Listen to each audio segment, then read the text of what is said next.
There will never be another musical phenomenon like Beatlemania. The Beatles blew the door off everything. They were the most famous pop rock group in the world.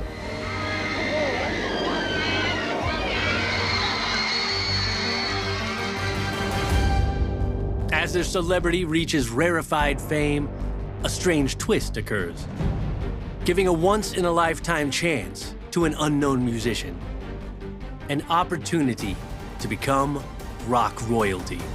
For 2 weeks in 1964, the Beatles were John, Paul, George, and Jimmy.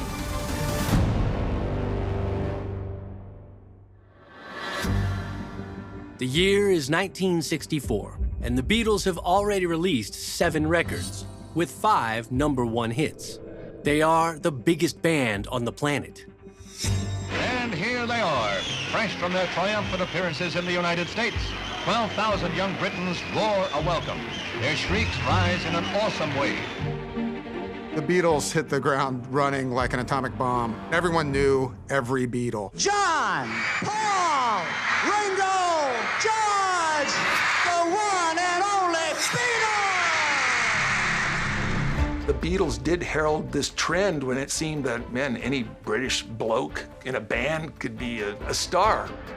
In June of '64, on the verge of their first world tour, an unexpected illness challenges this theory. In 1964, immediately prior to a tour of Europe, Australia, Asia, Ringo Starr got tonsillitis. When the Beatles were booked for this first world tour, Ringo Starr was hospitalized. They have to make a decision. Brian Epstein decides, look, we've sold all the tickets, we've booked all the travel, we can't cancel all of this stuff. And so what if we get somebody to fill in for Ringo? George Harrison initially says, if Ringo's not going, I'm not going. But they talk him into it. With the tour still a go, Brian Epstein and producer George Martin are tasked with phase 2 of the plan. Find Ringo's replacement.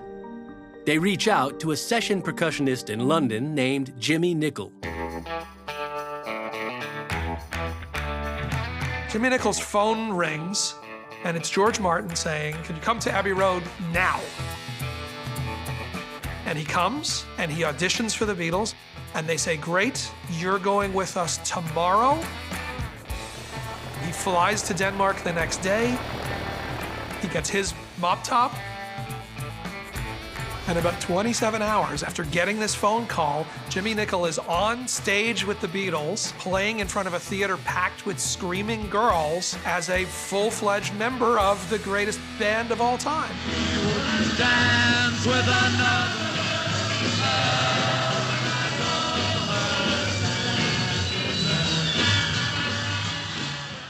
Jimmy Nicol got plucked out of obscurity to be in the biggest phenomenon that the pop music world has ever seen.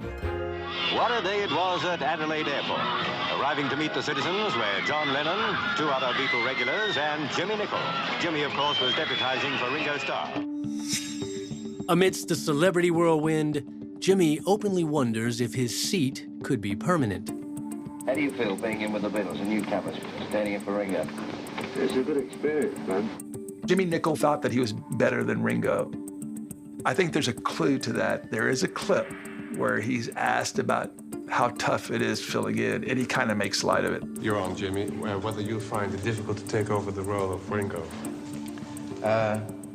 No, not really. No. He did go on record afterwards as saying that he had been told by the Beatles that he was a better drummer than Ringo. Do you think you're good? No. It wouldn't be the first time the band has changed drummers. In 1962, Ringo permanently replaced Pete Best. So now Ringo's replacement sees his opportunity to do the same. It had to be really psychologically strange and difficult for Jimmy Nicol to be like thrown into Beatlemania. And probably in the back of his mind at that period of time thinking, oh, maybe they'll like me so much, I'll become their drummer. Was Jimmy Nicol a better drummer than Ringo Starr? No. Let's face it, the Beatles aren't the Beatles without Ringo. Ringo's one of the most important drummers in the history of recorded music. When a healthy Ringo rejoins the band midway through the tour, Ringo's restored, good as new. Minus those troublesome tonsils, fit as a drum, he's out.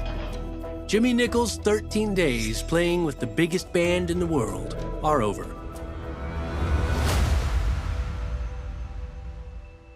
He joins them on Sunday. What do you do then? I go back to London and they're fixing up a band for me and I do some television.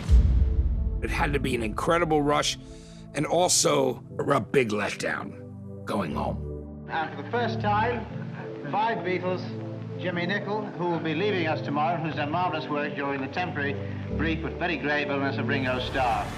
There is a haunting photograph of him at the airport in Australia on his way home. The airport is deserted. He is sitting all alone by himself, whereas only 24 hours earlier, he was the center of this mob of women trying to get to him.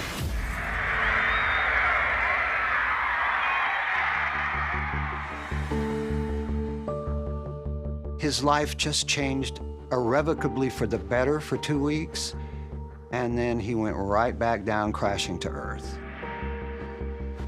Jimmy Nicol said that filling in for Ringo was the worst thing that ever happened to him in his life.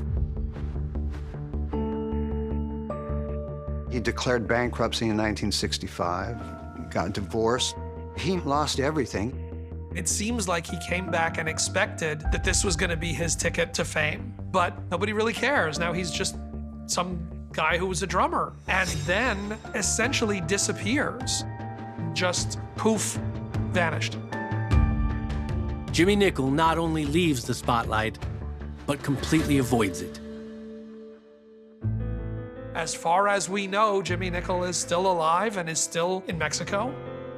To this day, he's a recluse. Even his own son can't get hold of him.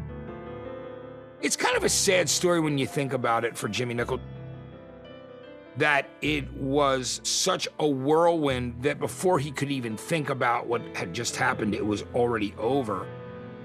Maybe it's worse to touch fame than to never have had it. And it seems like in his case, that's true.